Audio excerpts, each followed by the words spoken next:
Frank Williams, and welcome to SuccessToday.tv. And as always, I'm joined by my two very good friends, Tom Ruhlman and Rich Goldberg. And guys, we have three topics to talk about tonight: encouragement, self-belief, and confidence. And Tom, again, I'll start with you. Let's talk about confidence.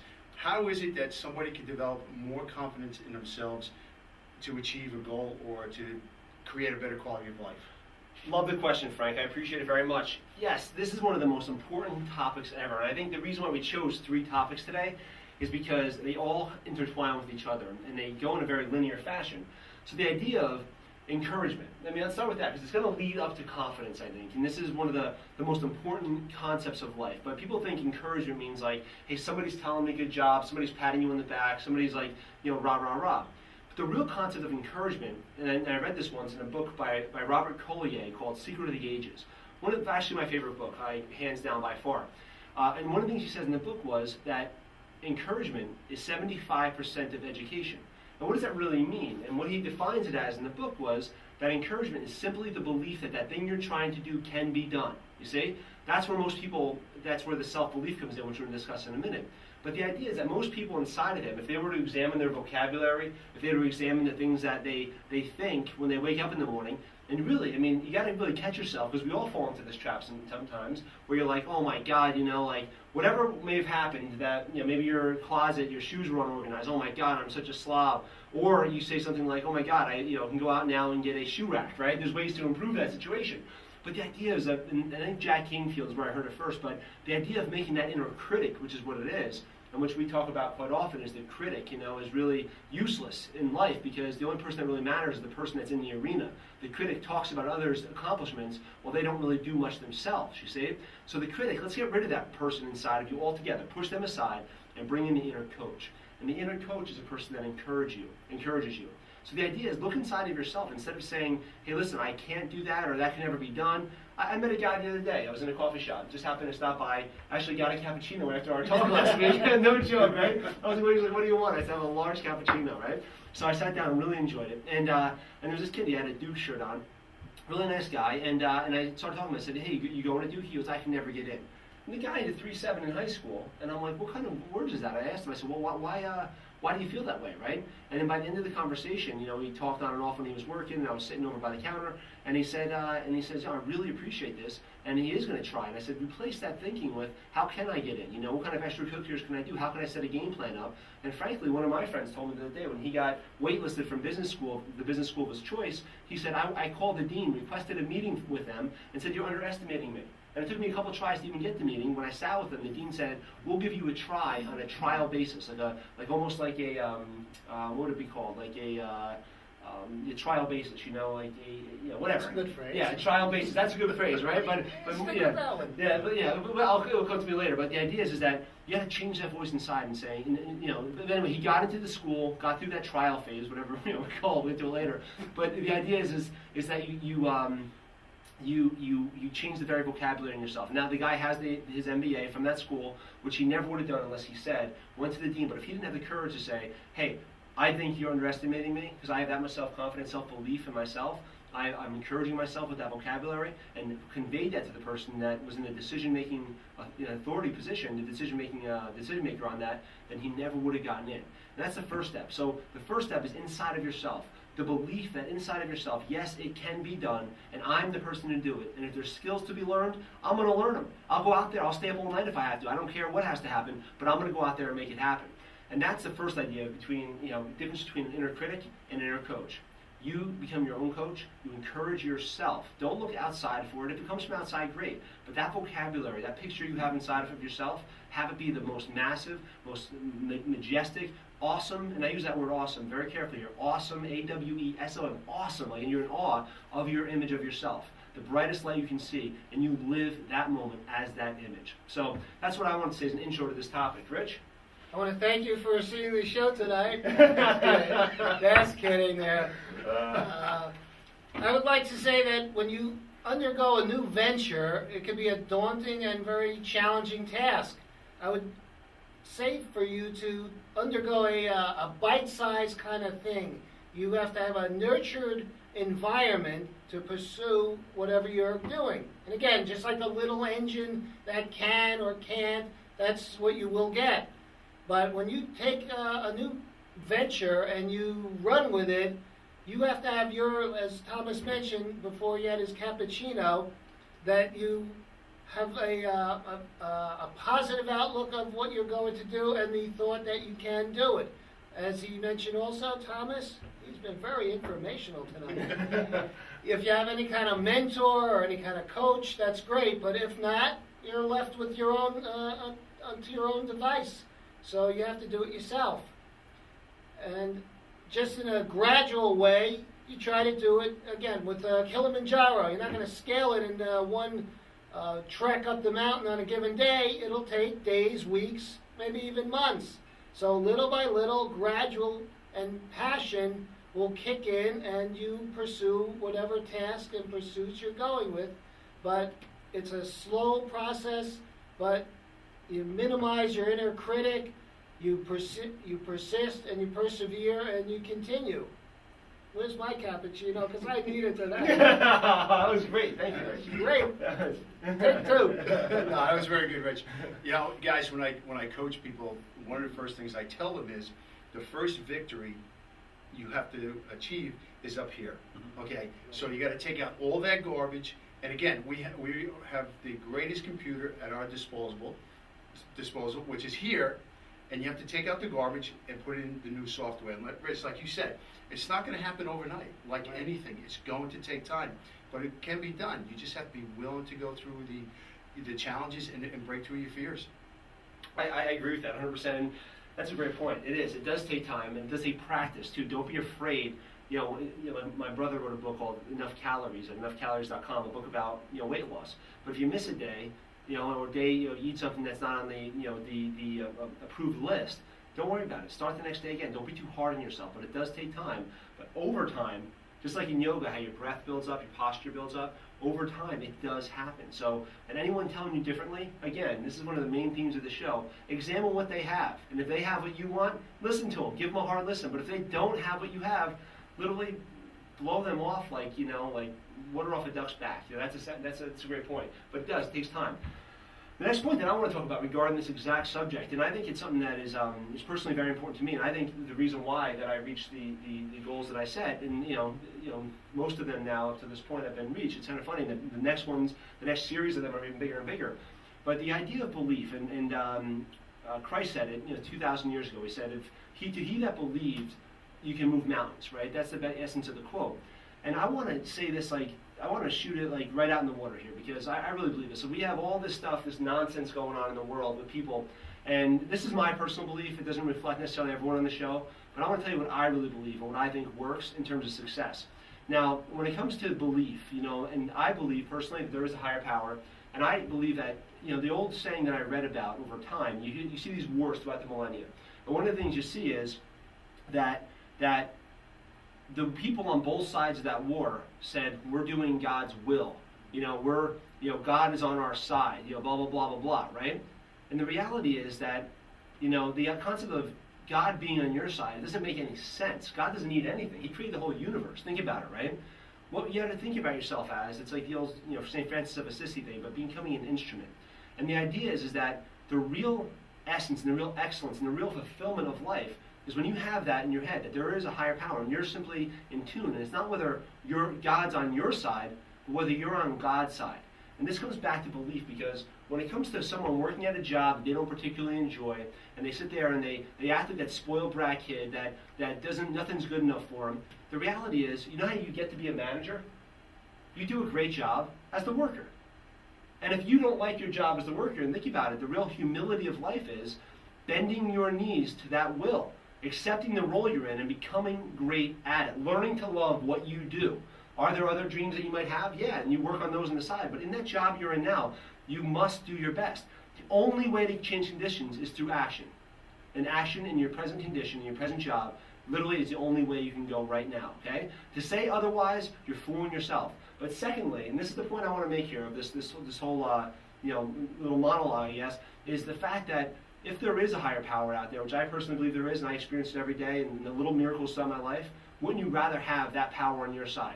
Whatever you call it. And that's a big part of belief, of believing that you're doing a bigger part on a bigger plan than you can even imagine. And that is where this inspiration comes from. That's where all of the gifts that you have, that's where their best use is in those uses. And to believe that where you are today is exactly where you're supposed to be. With that self-belief, hey man, the work I'm doing, I don't know why, it seems like a small part in this whole plan, but it's like this. It's like, you consider a body, if we were to do the analogy of a body, right? And then say different people in society were a different part of the body. Some people were hands, some people were eyes, some people were ears. Everyone can't be an eye. Everyone can't be a foot. Or a hand, can't be a foot, right? That's a different kind of foot.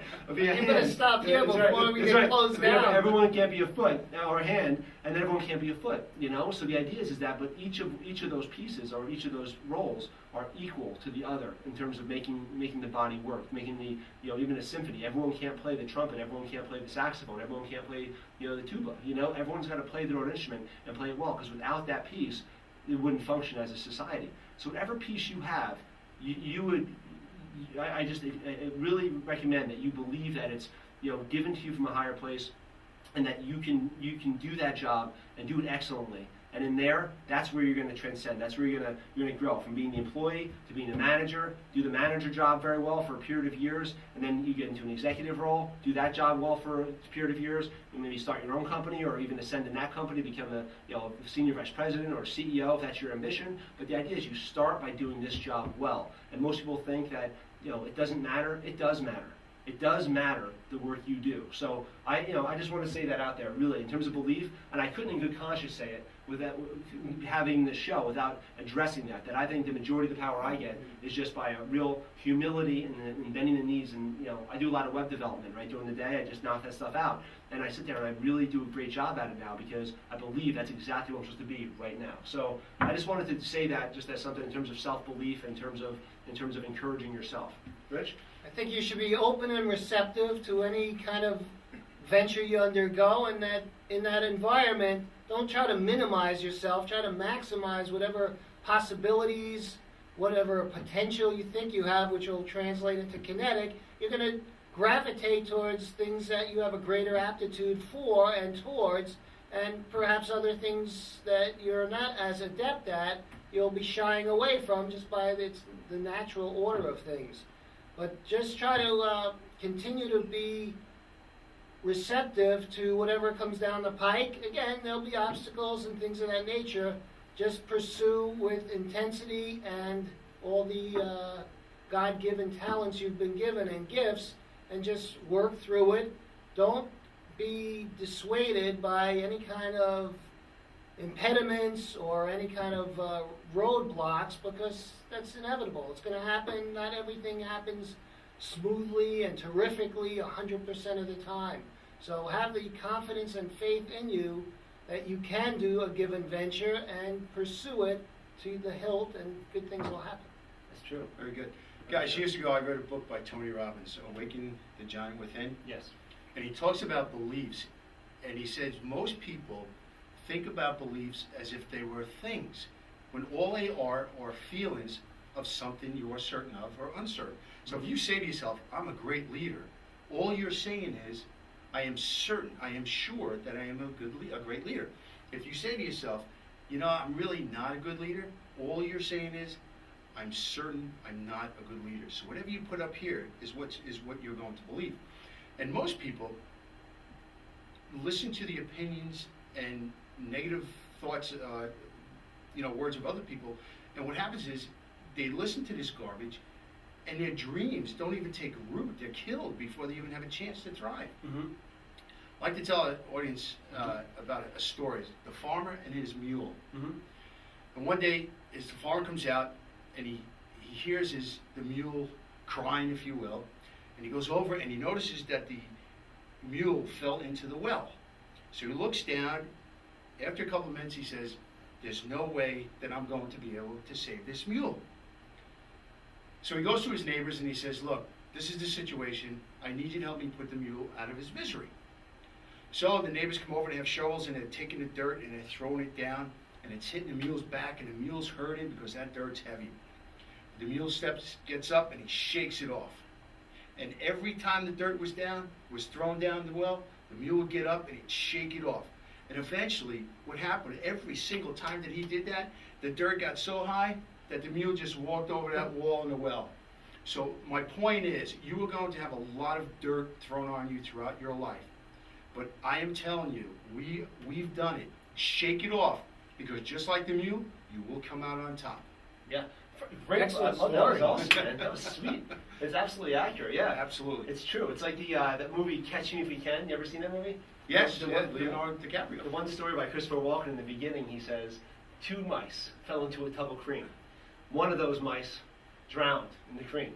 The other one kicked so hard, he churned that cream into butter and crawled out, right? But it's the same kind of story, right? But it is. It reminds me of that. But it's true, man. And that's the. I think personally, the most important thing, though, the really most important thing that you have, like the name of our show, SuccessToday.tv, the intro of the show, those words that are on the screen, encouragement, empowerment, all affirmative words, in terms of what you want in your life. And get back to what you said before. A good friend of mine just reminded me of a great thing, which is, the mind can't see a knot, So the mind, our mind, the universal mind, God's mind, doesn't see the knot, it only sees the picture you hold. So if you think, I'm not a good leader, like you just said. It's a good one, I'm not. Yeah, that's right. But if you're thinking,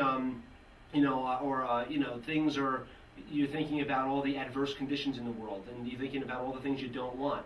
The essence of it is keep it in the affirmative, but really the key is believe you can. And you know what? Just like that example again, and I try to really drill this down, is people think that failure is failure. It's not failure at all. It's learning, and frankly, there are skills developed in that experience of the forward momentum, in the forward direction. The skills that are developed are the skills that are going to define you.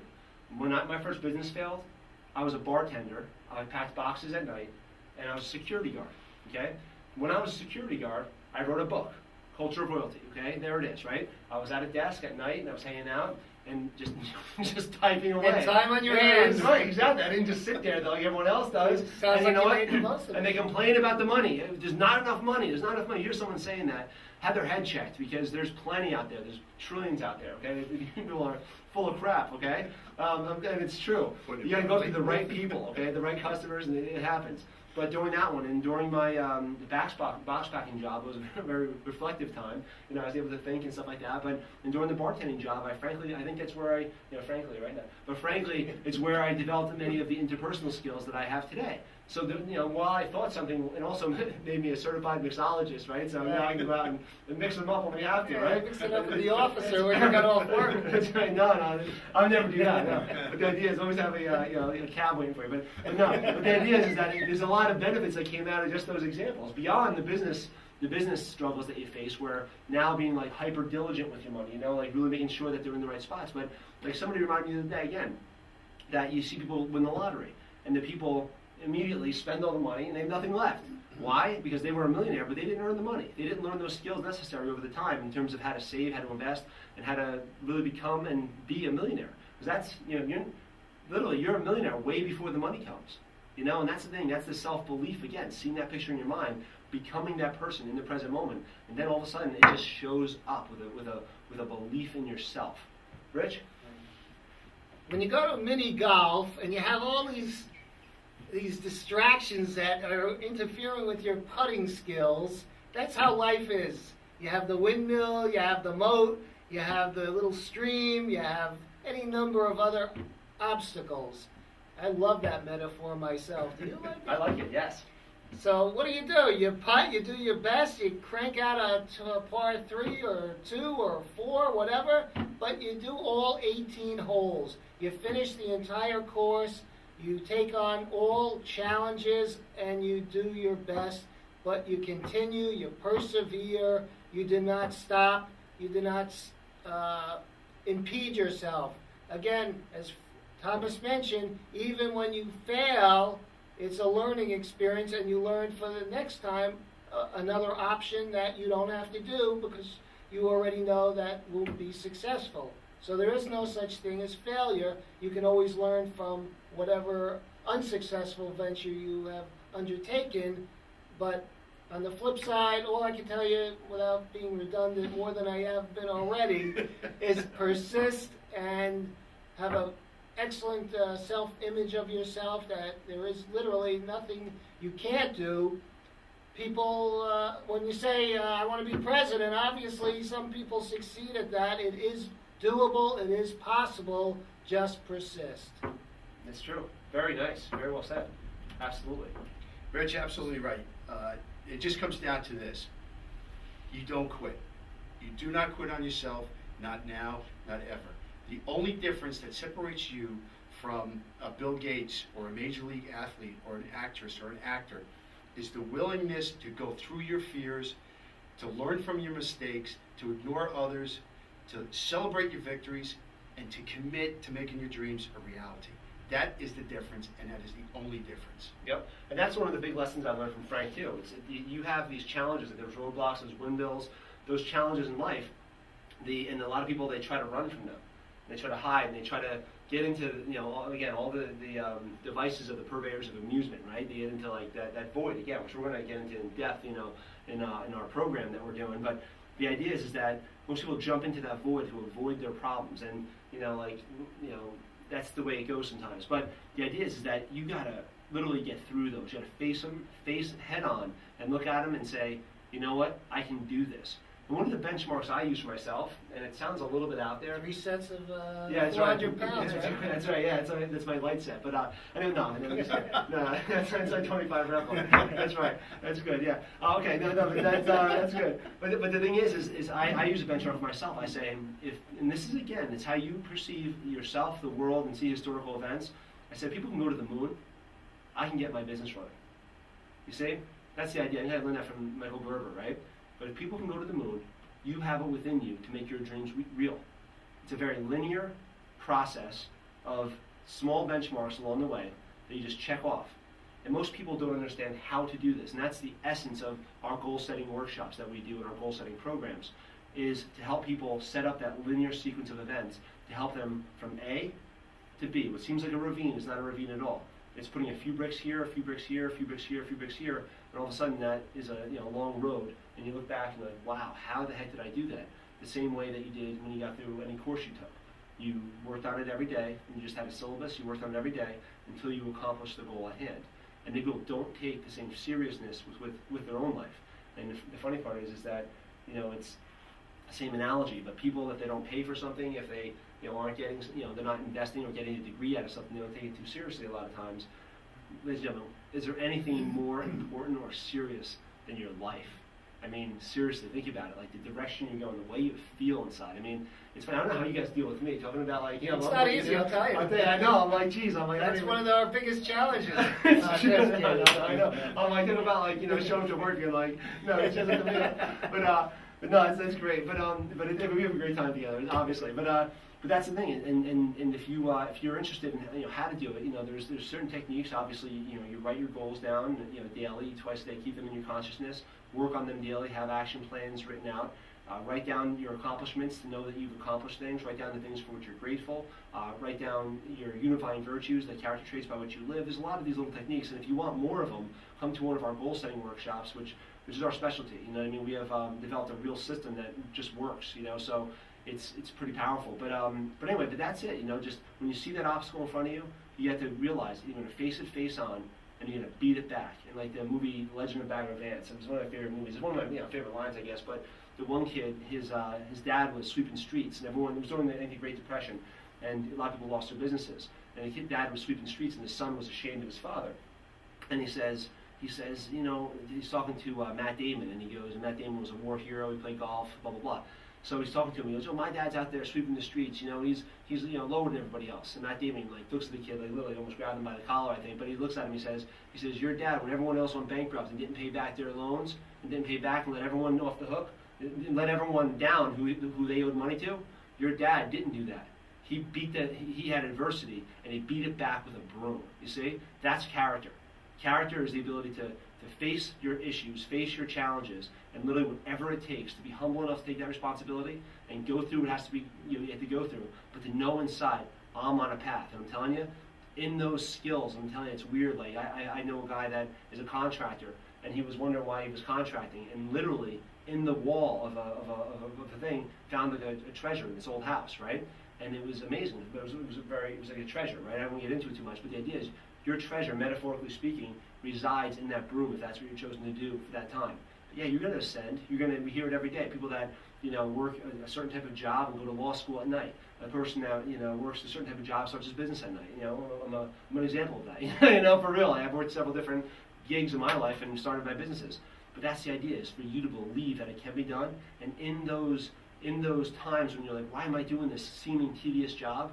Those are the times you really have to pour it on, where the faith is that much more important, where you just do that job excellently and believe in that job is going to, this is, I'm going to get into it, but like the Earl Nightingale, who's the author? Cromwell, I think. Anyway, Acres of Diamonds. Those under your feet are those diamonds. And in those tasks that seem mundane, that's where they're revealed. The skills that you need to make your life into a masterpiece. So in those times, be humble, do the best you can, and believe that it's all for a reason. That's really what I'd say about that part. There's an old Chinese proverb, and what's a new proverb? All of them are old, right? When you think about it. That's true. Most people are just about ready to quit a moment before they succeed. So this is how intensely close to success you are, and that's just when a person is on the verge of quitting, probably because they were thwarted in their attempts to gain whatever goal or achieve whatever goal they were trying to do. So does it matter? Do you care? What's the worst that can happen? Whenever you encounter these bubbles surfacing or these hiccups that are impeding your progress, embrace them, confront them, work through them, and persevere. Amen. Very good point. Good point. Guys, we just have a couple of seconds left, but I do want to thank our viewers for the tremendous amount of emails that we've gotten over the past few weeks, and they have been very humbling, and we do appreciate them, and we do ask you to send some more in. And Tom, if you would tell our viewers if they have any questions or any topics they'd like us to discuss, or even if they'd like to come on the show, how can they reach us? Yeah, just again, thank you for your time today. We really appreciate it, and we hope that you're getting something out of it. We appreciate those emails because obviously people are getting a lot out of it, so we appreciate it. Just email us to info, INFO, @successtoday.tv. And again, if you literally, the reason we're doing this show and the message we're promulgating is to bring good to people, to love the good, and that's what we're trying to do. So if you have a message that's good and you think you want to share it with people and you want a channel to do that, please contact us. We'd be happy to have you on the show and share that with people. So thank you very much for your time. Frank? Great. On behalf of Tom Roman, Rich Goldberg, I'm Frank Williams, and thank you so much for being with us tonight. We look forward to seeing you the next time. Take care.